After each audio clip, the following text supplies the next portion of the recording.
ओं नमः अपहिष्टामयो भुवस्थान गुरुजेदरहाट नमः हिरणाय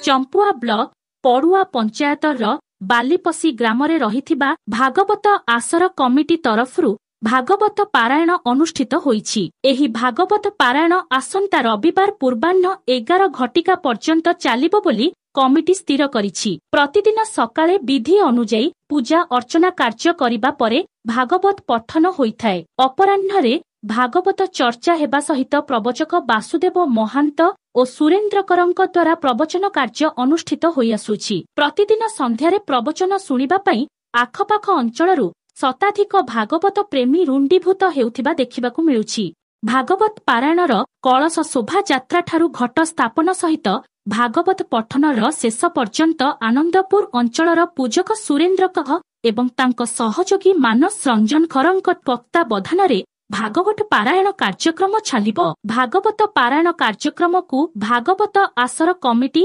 एवं ग्रामवासीଙ୍କ मिलित सहयोगरे अनुष्ठित होईछि। जय जगन्नाथ। मोतीलाल बारी बालीपसी ग्रामर जड़े ग्रामवासी आमर जो भागवत कमिटी अच्छी से सेक्रेटरी अच्छी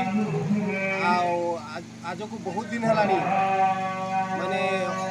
80-88 मसीह गाँव में भागवत चली किंतु से जो थे आमर वयस्क लोक मैंने तो पुंखानुपुंखिक मध्य से आज को 5 वर्ष है आमे माने कार्यक्रम को पुणी चलैछु किंतु दुखर विषय आम एत दिन धरिकी चलैलुणी सरकार कौन नीति नियम अच्छे आम ता जापारूँ कि सरकार बर्तमान सुधा आमको कौन साहाय्य सहयोग अनुदान किसी मिली नहीं।